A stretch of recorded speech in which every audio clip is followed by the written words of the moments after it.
Dr. Vishal Rao is presently the Regional Director, Head, Neck, Surgical Oncology and Cardiac Surgery, and he's the Associate Dean for Center of Academic Research at HCG Cancer Center, Bangalore.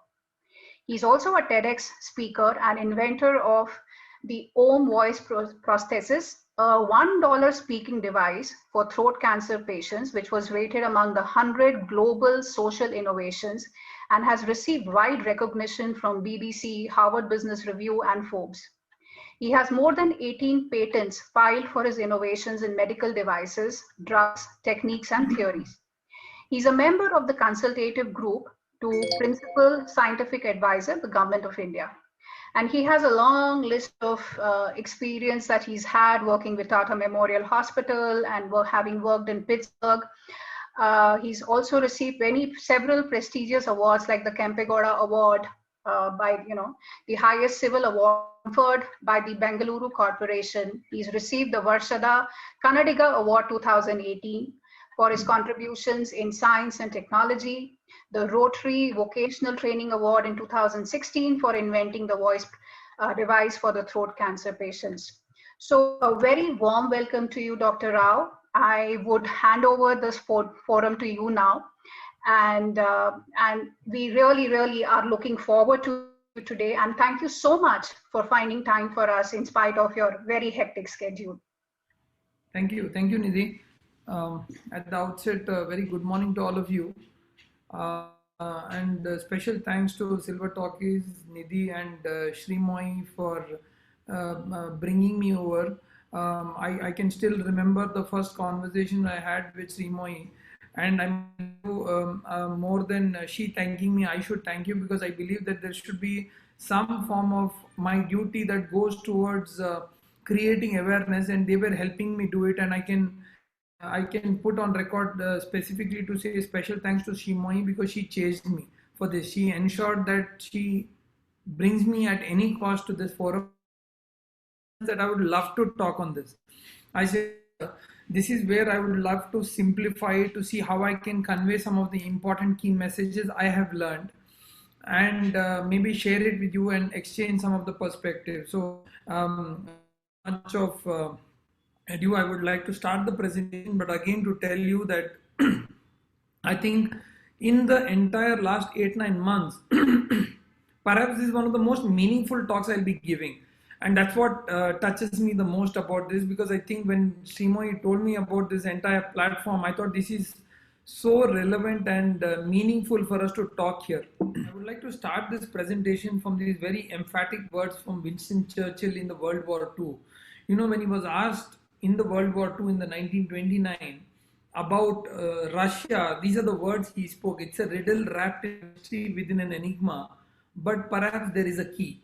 And today, those words of Winston Churchill seems to be so emphatic and relevant to us in the COVID times, because there couldn't be a better, I would say, better representation of the current scenario, of a riddle wrapped in a mystery within an enigma. Because I'm sure every one of us went wrong. The WHOs went wrong, the ICMRs, the state governments, the union governments, the citizens, most of us went wrong. I cannot pinpoint and say that somebody was perfectly correct. Virologists went wrong.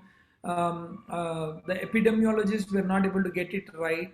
So it was a very interesting scenario for all of us. I've been a part of two important groups, the COVID consultative group, as well as the government of Karnataka's expert committee for the COVID task force.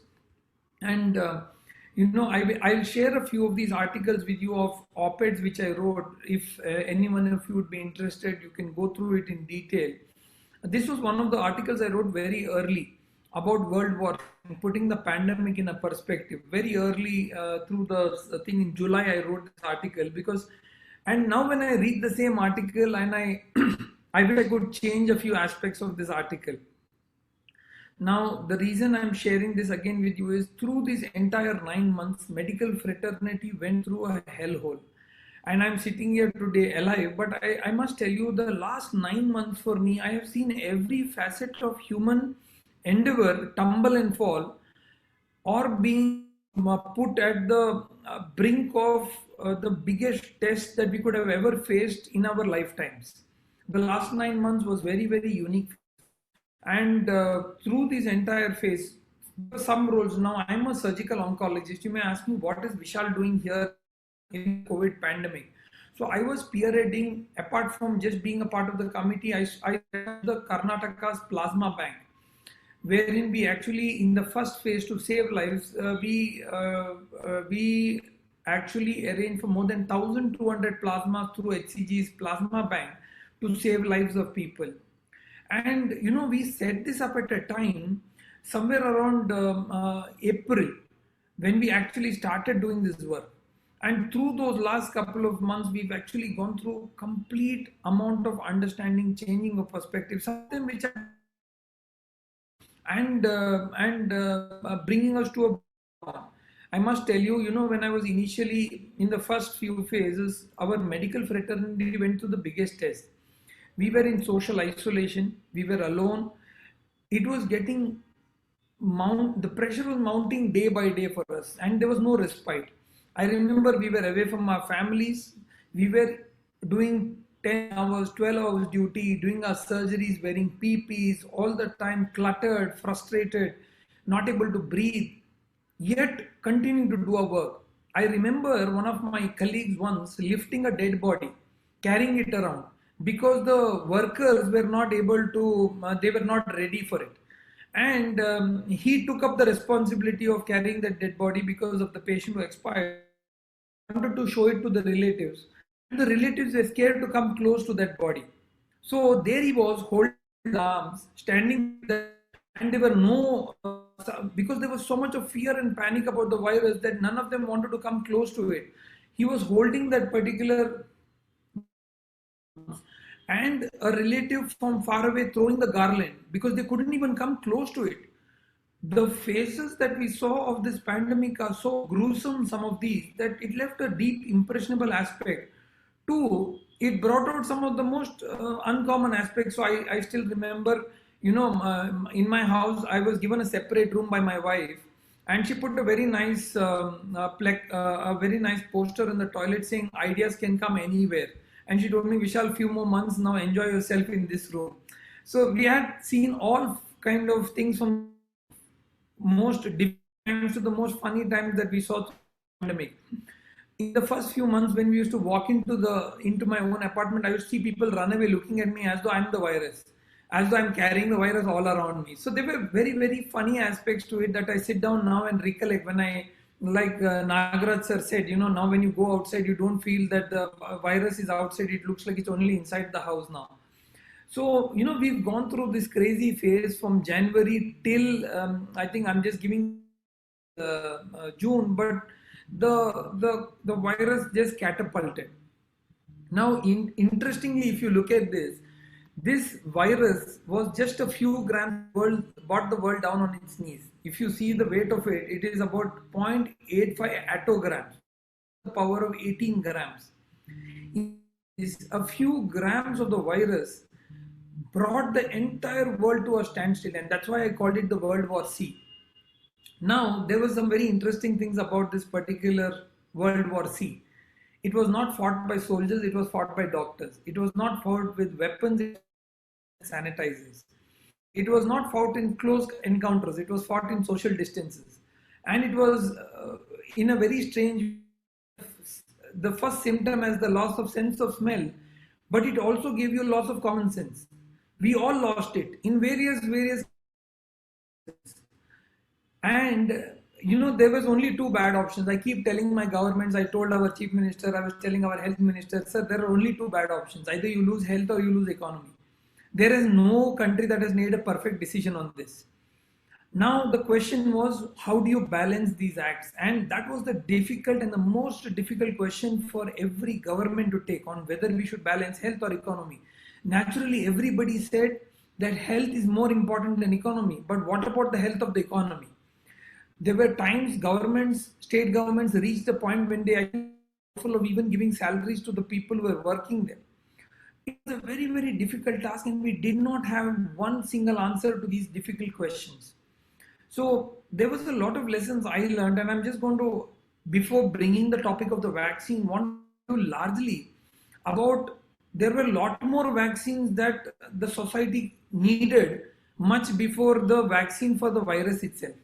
And that is why somebody rightly said it as though looked like the corona was the vaccine and the society was the virus. The way the society behaved through these entire months, it actually made us look like we were the virus all these years. And Corona behaved like a vaccine for us. So I'm trying to kind of give you a very different perspective of the whole story, because imagine what we learned. So there were some things that we learned through this, and I brought this word out called the pandemic CEO, because a lot of things here were about leadership. It was not about I had to run my department and I had to be at the forefront of it. When my colleagues became infected with virus, some of them went into the ICU, some of them were struggling with work, family, to take up leadership role. So there were some of the key lessons that we learned through this was we won this war not in the hospital but at home. We won it through social distancing, through lockdown. We had to remain productive during this time of corona, and we learned it through collaboration. We learned that competition was not the way. We had to collaborate across uncommon grounds. Like I told you, we lost common sense in a great extent. Not just loss of sense of smell, we lost common sense. And we learned a lot about reverse mentoring. I'm sure all of you all would agree. And today, Silver Talkies has pulled this entire digital program out with Zoom, with so many participants, just showing you how technologically we've catapulted. We never thought that we'll be on a Zoom call like this with 70 of us sitting together and chatting.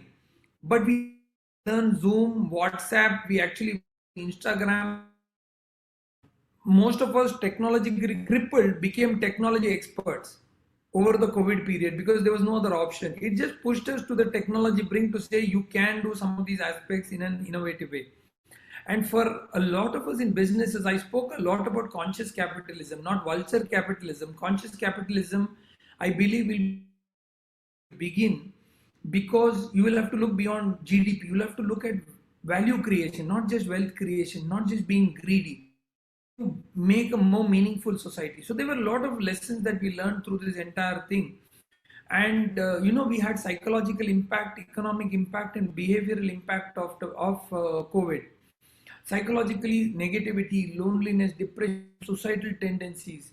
Economically, we had a fractured work culture, drastic cuts in volume, job cuts, pay cuts, pockets, crimes increasing. I was talking to some of the police senior officers and they told me there was a sudden increase in crime rates. Behaviorally, we started, again, one of the best things that I must tell you was, I was telling my family, one of the best things that happened during this COVID was I started meeting neighbors. Can you beat it? I had never met my neighbors.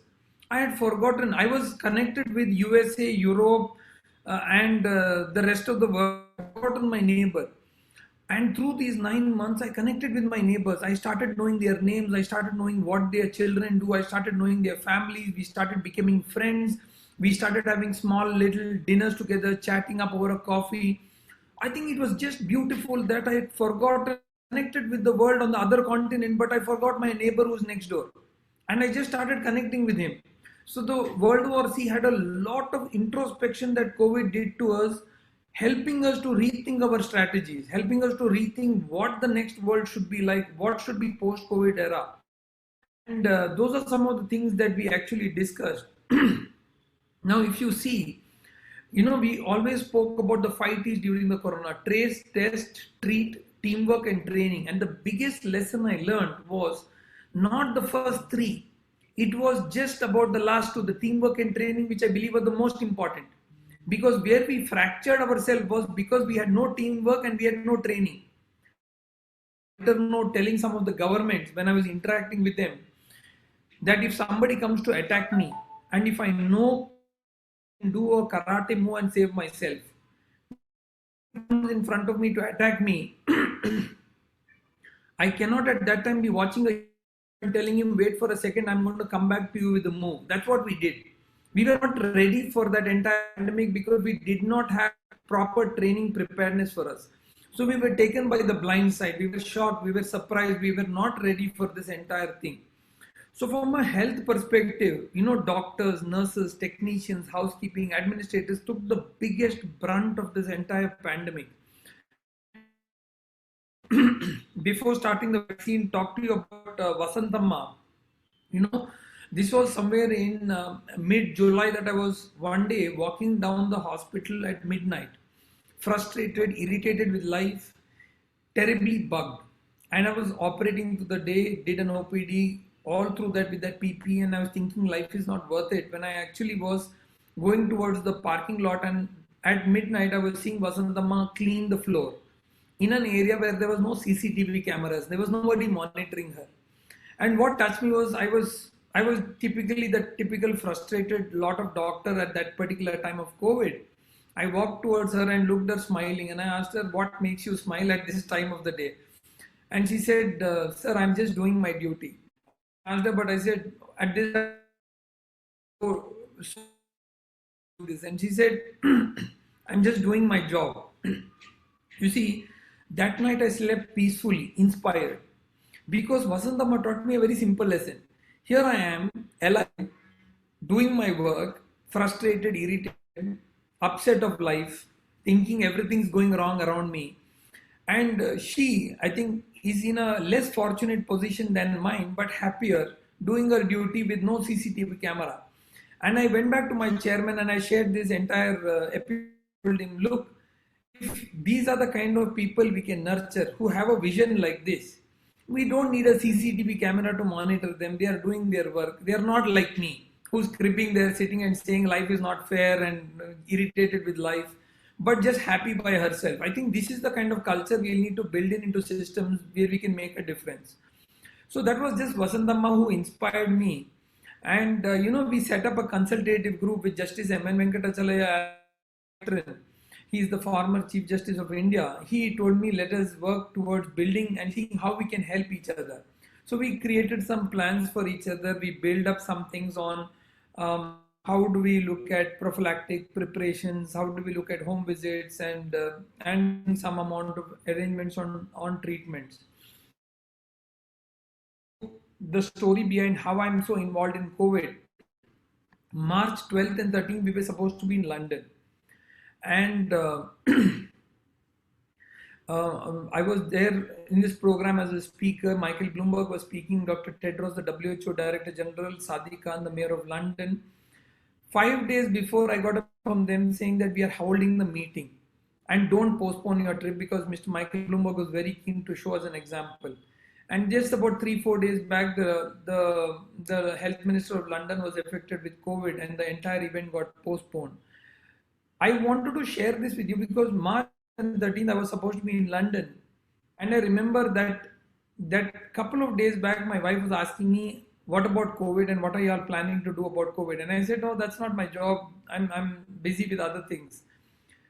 And she insisted that day to me to tell me that, look, you should COVID, you should look at trying to do something about this, talk to these WHO people. And I was thinking, but this is not my job. This is non-communicable diseases. I'm only dealing with non-communicable, and communicable is not my forte. And just that evening, I remember she did not serve me dinner. Talk to them and understand what is going wrong and tell us what do you think we should be ready with. And I think that starvation drove me to pick up the phone and talk to a few of them and say, come on, tell me what's going on. And they told me that, look, the first thing that you should do is plasma, get ready, talk to your governments and tell them that this is going to go out of hand. I remember I then started reaching out to our health department, talking to them, understanding what we could help them with in this area. And the pandemic unfolded. So when I set up the plasma bank, I was thankful to my wife for not giving me dinner that night, because she said that unless you intervene in this, you will not be able to make a difference. And we were there doing that difference. So we wrote a lot of articles, and I'll be happy to share it with you of what we wrote about during. Now, simply to help you understand and make a little more of a doctor. Most of you all have last 9 months with COVID and understanding PCR and all these things. But to add to this whole confusion, I just wanted to add these two terms because these are related to the vaccine. Now, whenever you get an infection, the first antibodies that get produced are IgG. Your thing, because the first attack of the virus creates antibodies in the blood kill the virus. But slowly, once the active infection is over and the virus is dead, the memory IgGs, that is the memory antibodies which remain for the long term, are also remaining, which take over. Now, if you see, if you get the virus on the -7 day, it will get detectable by 7 to 10 days, and then you'll slowly start getting symptoms, getting these IgM antibodies when it enters the blood. Between here to here, it has entered your nose, gone into your throat, then it enters your lungs when you get symptoms, and then it enters into your blood by the 10th day. And then you start getting antibodies. In a lot of people who are asymptomatic, it does not enter into the blood, and that's why they don't develop antibodies at all. They just get the immune system clear it. So that is called the cellular immune system.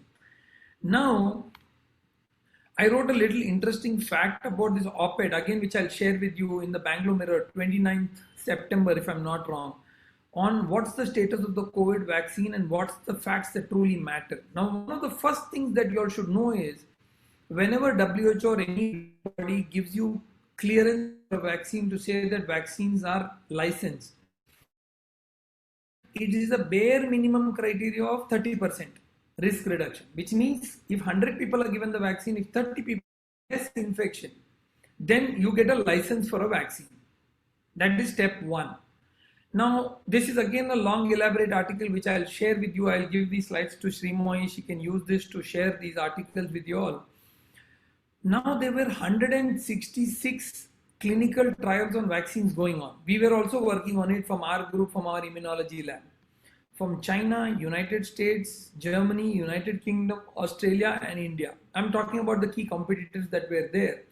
And these syringes show various, because any clinical trial, clinical testing where you test it on animals, then you need to do it on phase 1, wherein you do it on healthy volunteers who don't have any of these problems, and then check what complications they have. That you do in about 10 number of people, 10 to 15 or 20 people. You take it to hundreds of people in phase 2, and thereafter thousands of people in phase 3. So in this way, you do a phased clinical trial, can take you up to 17 years sometimes to about 5 to 10 years in certain instances in rapid tracking. But what we exceptionally achieved this time was 1 year. Within a year, a vaccine was ready. And this required a catapulting of efforts from the pharma companies, from governments, from scientists together to actually bring these ideas together. So today, if you look at it, we are at about close to, I'm saying 3 of these have had approvals. So 2 of these have had approvals globally. 3 of them have been abandoned because of complications, and a lot of them are still in various phases. Now, I'm just going to give you a little brief about the way we use a vaccine. There are various approaches to its development. You can use a live attenuated vaccine, which means it is living, but it's attenuated, like the oral polio vaccine. It's a live virus, but it has been deactivated, but it is still a live virus in a very, very minute dose in which it cannot create a major infection. Then you have the inactivated virus. It's a complete virus, but it has been denatured. It has been heated, inactivated, so it's a dead virus.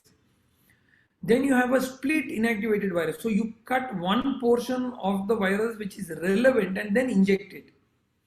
The other is synthetic peptides which look like the virus, or virus-like particles, or a small DNA fragment of that virus.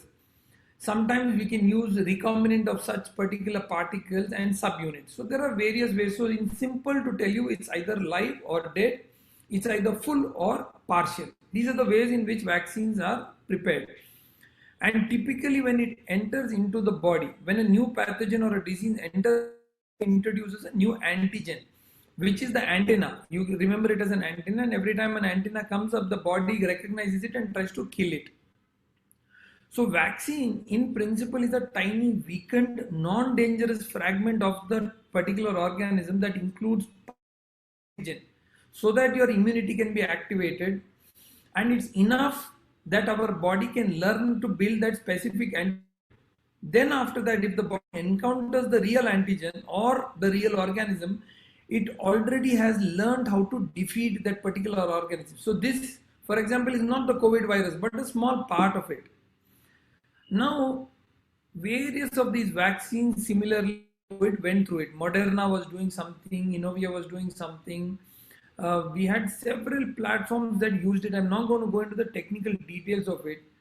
And each component of this vaccine has several ingredients. One is the active ingredients, which is the virus. Then it has certain salts, which actually help to boost the immune response. We have certain antibiotics they add into it, certain stabilizers to keep the vaccine effective, which are added into it to prevent any infection from it, and trace components which we add in small components. Now, these are all the components that are added. Why I'm telling this to you is today, if you must be hearing a lot of debate about Pfizer and Moderna saying they need to store the vaccine at -70, which is colder than the Arctic. So now imagine this, it's so complex because otherwise these particular components will get degraded. And that is why it's very, very, very complex. Similarly, inactivated viruses, you simply take the active virus, put it in a particular bottle, inactivate it through heat, and then use that particular virus. Moderna, which is one of the US vaccines, has used certain specific nanoparticles to code to that protein so that it can be delivered. And the one India is using, that is the Oxford and AstraZeneca vaccine, is on an adenovirus which is capable of producing the spike protein of the COVID virus. So this is a particular special adenovirus. It's not a COVID virus. Engineered adenovirus that is less harmful than the COVID virus, but has the same spike protein and can go inside and activate the immune system.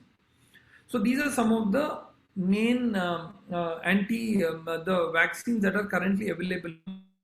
And this is one of the last operations why the novel coronavirus is so successful at surviving. The reason I wrote that is because a lot of new strains are now coming in.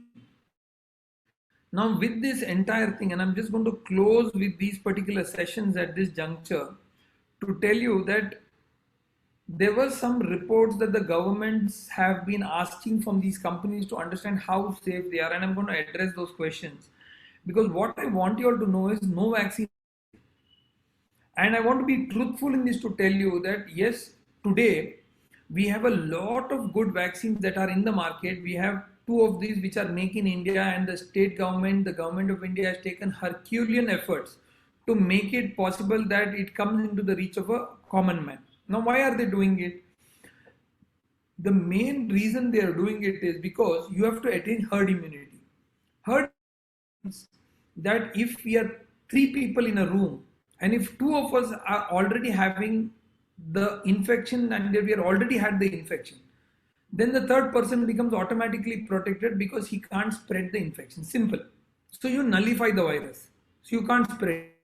How do you get herd immunity? You get it either by directly getting the infection or by getting the vaccine, because the vaccine also gives you the same kind of an infection.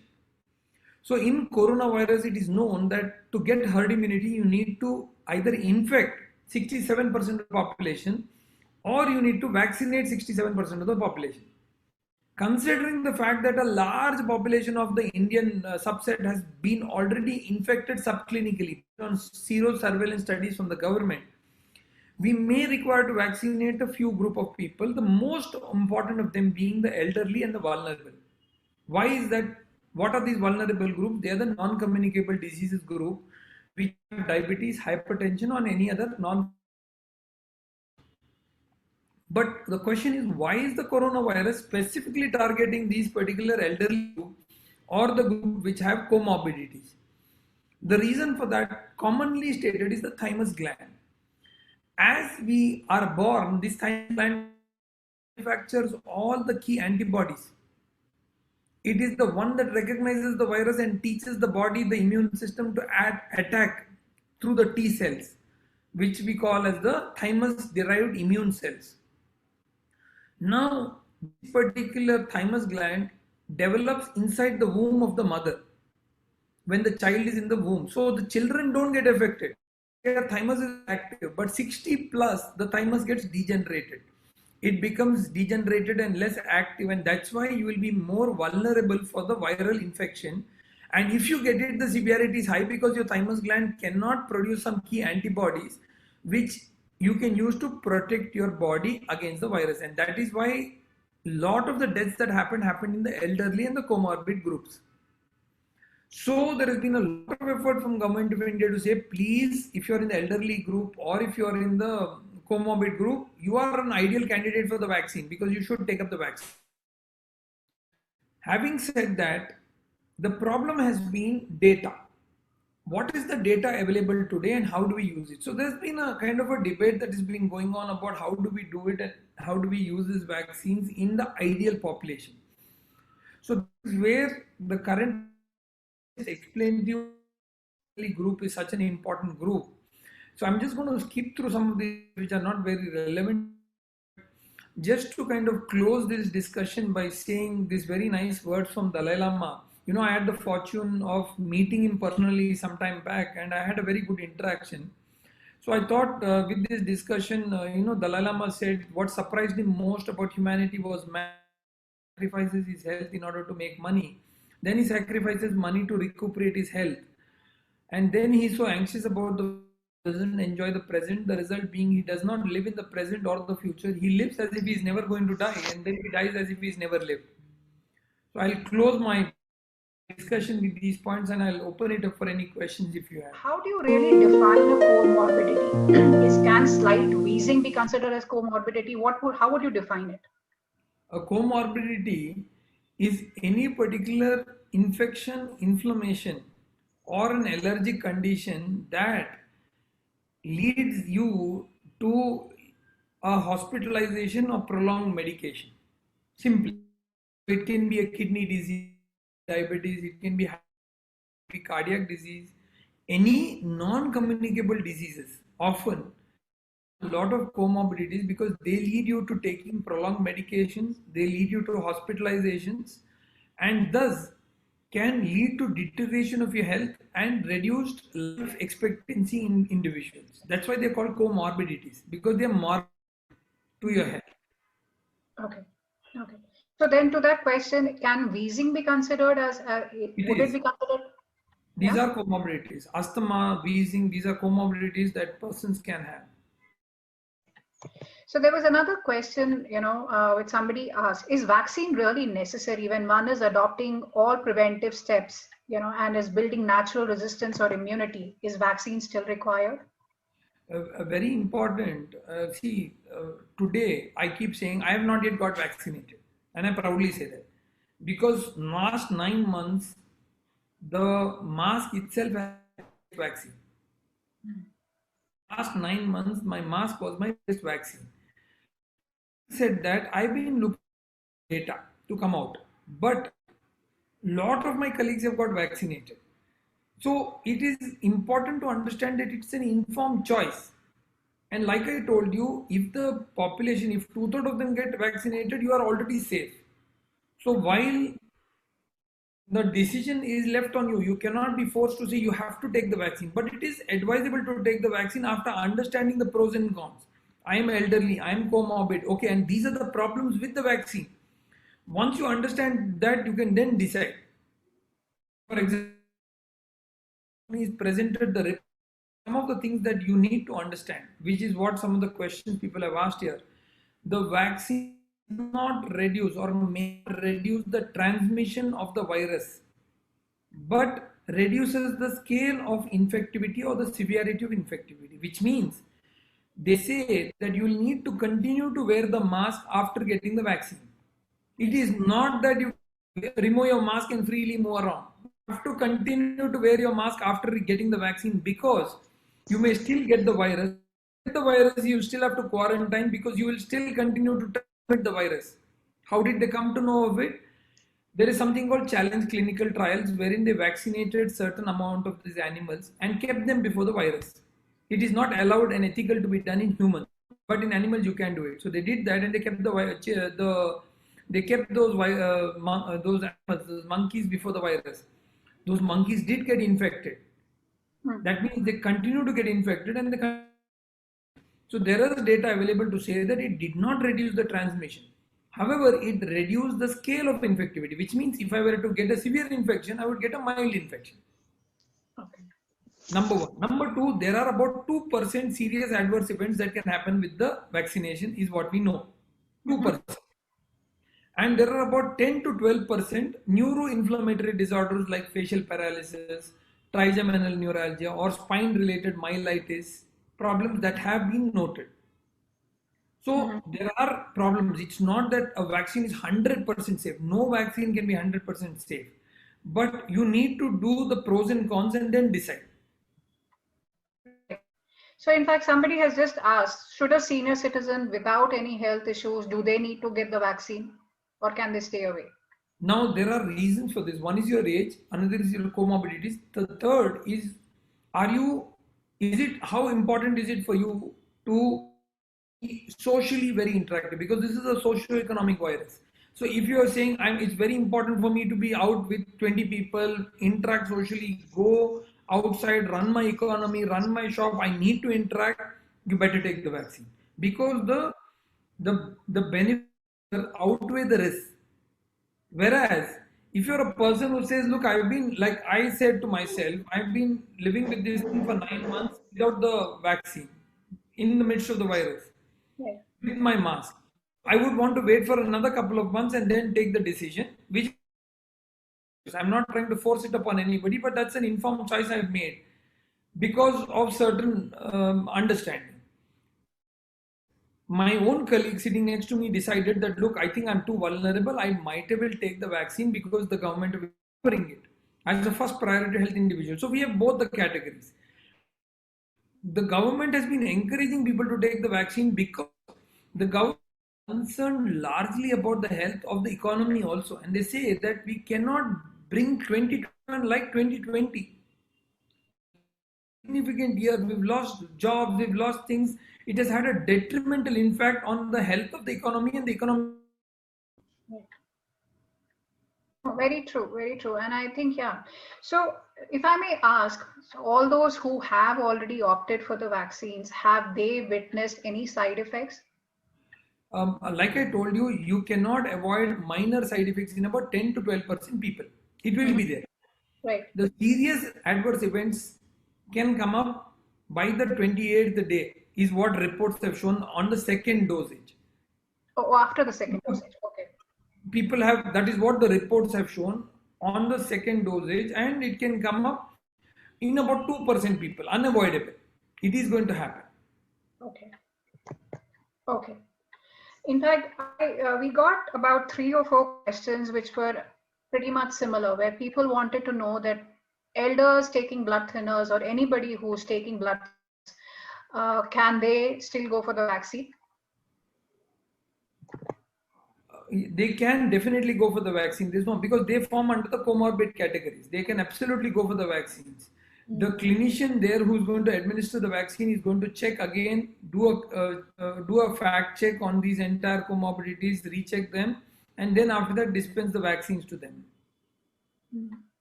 Okay. This one is very specific, where somebody is asking that I would like to know whether the COVID vaccine is safe for a breast cancer patient who has undergone BC surgery, AC Taxol chemotherapy, and is now halfway through radiotherapy. So in these particular patients, what we know, see, there is no specific data talking about this specific category. But what they have done in general is elderly and comorbid, they have used the vaccine, which means that based on her overall profile, that means, and if she's healthy, and in those conditions, they looking at a blood count, looking at her overall general health, if she's healthy, she is ideal for the vaccine, she can take the vaccine. But if she has any illnesses, she's still immunocompromised. I see another question saying, somebody says I'm immunocompromised. In such conditions, specifically, the vaccine is something that may not be advisable for them. You can wait for a few more weeks, get into good health, and then take the vaccine. Don't do it as an emergency measure, because data shows that it is not that it is going to completely make you disappear. It is not going to prevent. Right. So here somebody has asked, what are the ill effects if there is a long delay in getting the second dose after having received the first dose? There is no effect. There is no ill effect, but there is no effect at all. Hmm. It's So like that me duration saying, has to be maintained. The specified gap should be. absolutely. It's better we inject saline into ourselves and feel happy. It's a placebo effect and think that I've had the vaccine. Right. Rukmani is asking, considering a comorbid patient taking the vaccine, what are the precautions to be taken for a period of 30 days? Do they need to visit the doctor at regular intervals till such time one is out of adverse reactions? And how equipped are our hospitals to deal with the reactions? I think more identified centers are generally prepared for anaphylactic reactions or treating the complications thereof. Most hospitals. Mm-hmm. So typically, what we do is, I think what the BBMP and what across the country the governments have been doing is they have been monitoring the data very carefully. They've been monitoring this data very carefully so that the moment you have an adverse effect, you can call to reach. Okay. Okay. Rukmani, I hope that takes care of your question. There's another, will the vaccine be effective? So the good question, I don't know. The answer is till now the data that we've got is 3 months. But long-term data have been done in a rapid mode with emergency authorizations for a period of only 3 months. So if somebody has told you that it is for 1 year and there are more hopes, no, the answer maybe it's wrong. It's not true. Hmm. Yeah, I think the pace at which if we have kind of adopting the vaccine without having the data to back it up, yeah, it would be a little difficult. Okay, Lalita has a question asking, after first and second dose, how long do we have to wait for air travel? So today, if you see, it's a very paradoxical thing that air travel has opened up, skies have opened up for economic reasons, not for health reasons.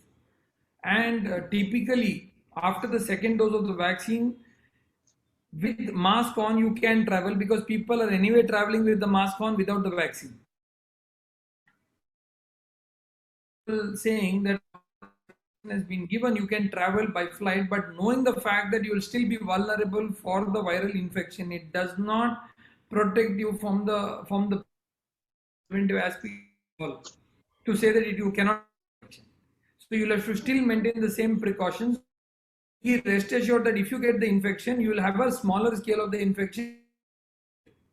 So people who say it's a dire need to travel, I need to go. Okay, thank you. Thank you. So another question which I have, which is not here, and this is something which I have, comes to my mind based on the interactions that I have with everyone here on the forum. I know of many seniors who actually haven't stepped out of their homes in the last 10 months, because of the whole that has developed, including my in-laws. They've been walking inside, walks inside the house, but stepping out. Where is the situation even now, and so I think there has been lack of exercise, there has been still a lot of mental health issues which are coming up and stuff. So what would be your advice to them who are still kind of homebound and not really daring to step out? I think ventilated environments are more required than closed environments. I would start with that. Less crowded than more crowded environments for elderly. Simple. Mm-hmm. So let's not go into house, no house, more ventilated environments, and agility has to be maintained.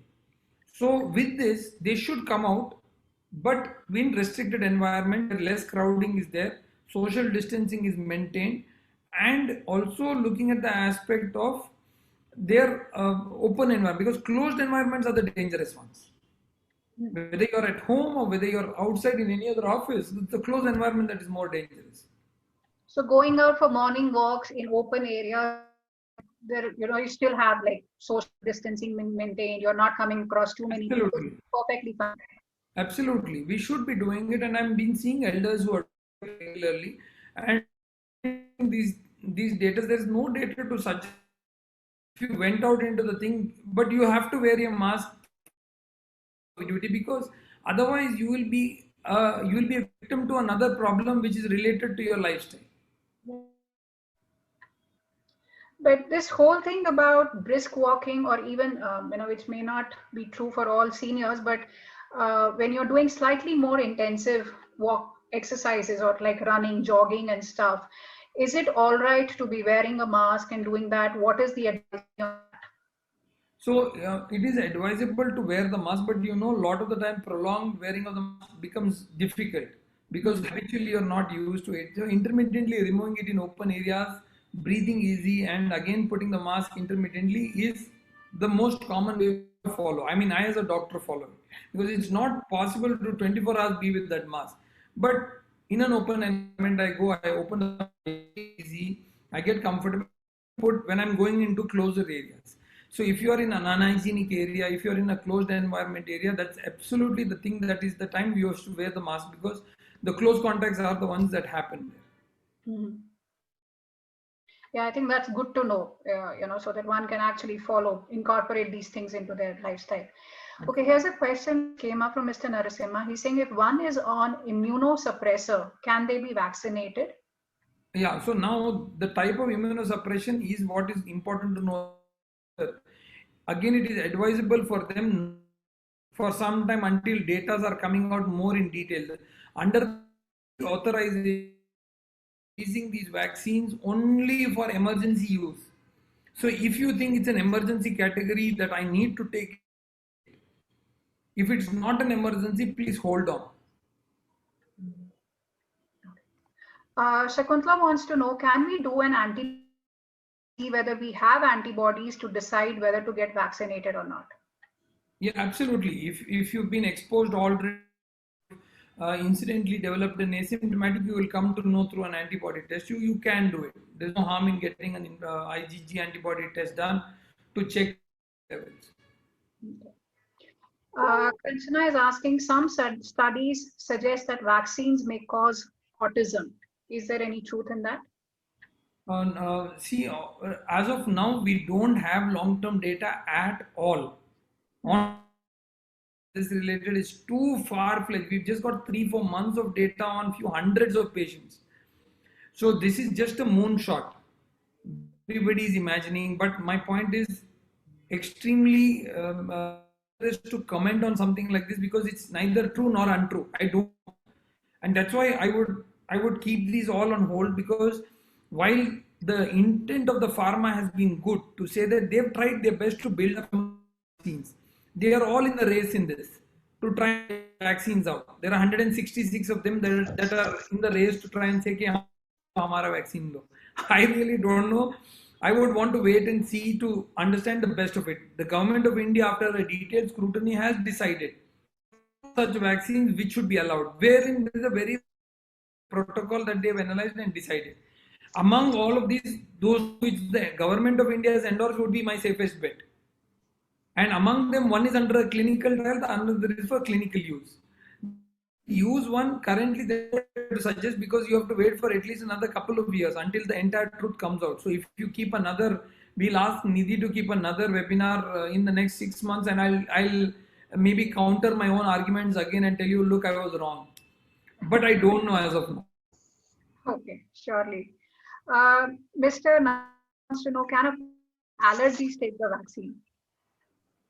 Again, depending on what type of allergies, if you are prone for anaphylaxis, typically there is no contraindication, but they will keep certain precautions and measures ready in that. Okay, Colonel wants to know, how do you describe what is an emergency? I'm assuming he's talking about post-vaccination emergency situations. There are two kinds of emergency. One is the emergency authorization, which means under certain circumstances in a pandemic, the governments can give you emergency authorization for using. It's mainly to protect the individual's health and to open the economy, so that you can stop the pandemic and achieve a herd immunity. The second is after a vaccine injection, sometimes there can be an emergency. So we got the patients fainted after the vaccine immediately because blood went low, or somebody had an emergency. We can get post of a vaccine, wherein you have to immediately. Okay. Nirmala had asked a not sure in what context was that. When you said in that case, do we have to take the vaccine again after 3 months? Are you talking about the gap between the two? If you have missed that, you can unmute yourself and ask your question, please. No, it was told the effect will be only for 3 months. So what happens after 3 months? What do we need to do? Madam, as of need to pray. I think these people have not given us all these answers. They've just told us wear your mask and there is a product ready so we can use it and we can pray and hope that the pandemic reduces. Like for example, right now already the pandemic is on the down. So whether it is nature, mother nature that has given us this option, or whether it is the vaccine company that will take the credit, or some government that will take the credit, or a pharma company, I don't know. But you see, there is economics of pandemics and then there is science of pandemics. Okay, So thank you you. have to balance the three, and I'm trying to do my best to kind of get that balance to say yes, we need to address all the three, but yet keep science. Yes. So in fact, I think a couple of questions around pregnant women and children below age of 15. What advice for vaccination for them? Pregnant women, as of now, not advisable, and children, clinical trials have not been done in that group. Like I told you, because 15 have a thymus gland active, don't get troubled by the virus. So even if they get the infection, it will be a milder infection, not a fatal infection, just like the vaccine. So in principle, already vaccinated children. You understand? This vaccine after you take does not guarantee you that it is not going to get. Even children don't get serious infections at all. So I had a very interesting interaction with our education minister where I was chatting with him about why are we not starting the schools, because it's a difficult debate now. Now on one side, on the rural areas, you have children whose child marriage has started, child labor has started, exploitation has started. So what is the philosophical angle we will have to take now is a very difficult question to answer. Are you going to take the health of, take certain moral aspects of what's happening to the society? Are we trying to drag the society back to 20 years behind? There are difficult questions that governments will have to take answer on, and it's not like a yes or no answer that they'll have to take it on. So in fact, I would like to hear from you in terms of, we know that the first phase of the vaccine has been rolled out for healthcare professionals. When and how will the program start for senior citizens who are the next on the priority list? I think already the government of India has developed a very beautiful SOP, much like the election campaign, wherein you go to vote. The similar patterns they are following to actually ensure that in categories they're going to do it. Again, priorities are going to be elderly with overcrowding are going to be top priorities. Elderly with isolations are going to be second priorities, and thereafter comorbidities and others. Okay, so if you could kind of enlighten us a little more on what that procedure, will they get information? They have to go to a hospital? How is that planned? I have to go to centers. There are already centers that are identified that are going to be equipped with all these planning, wherein they are going to get a proper SMS. They're going to be identified like an election thing to tell you where they should go for the vaccine, and they'll have to report to that particular officer, show their identity card, Aadhaar card, get their vaccination done, and come out. It's a standard procedure. Okay. And for those seniors who may have difficulty stepping out of the house, is there any provision for getting them vaccinated at home or any other alternate solutions for them? I don't think as of now they are doing that at this juncture, but they will definitely be factoring that in, because remember, the people who are not able to come outside of the house because of severe comorbidity or something are ideally not the people eligible for the vaccine. They are not the first priority of the vaccine, because they are not the ones who will have to go out, run around, travel, move around. They are not the ones. So they will preferably not be the ones. Exactly. And the people in their house, if they vaccine, automatically these people are immune. And considering the fact now that the fatality of this virus is less than 1%, we have to regular pros and cons of this vaccine to say which one among these is going to be better for them, considering the fact that already the infection is at the decline. Already the numbers of COVID infection is at the rapid decline. The overall ICUs have become empty. Hospitals have become empty. So is the second wave really going to come up, or is it our wild imagination? We don't know as of now. Okay. Okay. So in between the two vaccines, now the questions coming up are, do we have a choice in the vaccine? And out of the two vaccines, which one is better? See, if you look at it, the Covaxin is the vaccine which is still under clinical trials. So it's been approved under clinical trials. It's a heat inactivated vaccine. Its efficacy is slightly less, complication is slightly less. The AstraZeneca one, which is the Covishield one, is completely approved for emergency usage. And that is why it's not under a clinical trial. It has completed its phase 3 clinical trial and is being used. Mm-hmm. So if you were to break this down into like slightly more simplistic terms, what would you kind of tell us about between the two vaccines, which one should one go for? And do we have a choice in choosing? You do not have a choice. Number one, based on the availability of the vaccine, the government of India will decide on which particular place with what kind of vaccines. Okay. Okay. I think that answers the questions which were coming right now. Yeah. Okay.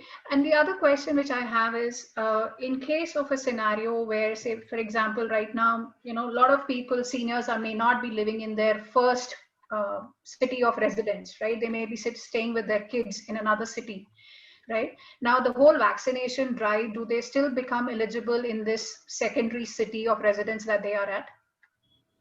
Again, today what the government of India and state governments are doing is they're working through the municipal corporations. So it's going to be a very tightly monitored one where through your ID, through your thing, you'll be given an intimation. And if you are in that list, you're going to be able to do it. But you'll also have the option of applying to them and giving your explanation. That's what most of the municipal corporations have been allowing, that they've been addressing kind of queries or requests, they have been honoring it. They will be helping them out. Okay, okay. Okay, this one is a very individual question, but Jyoti has asked me repeatedly. She's asking, my husband is taking 150 Paradox mg. Can he take the vaccination? I'm not I think I'm answer that, but I'll need to talk. But typically with any of these drugs, there is no absolute contraindication unless immunosuppression is there or any other problems are there. The original point remains on, is the medication going to deplete him? Is he in a health condition that is not permitting him any other medications or any other things, and in which case he should not take the vaccine.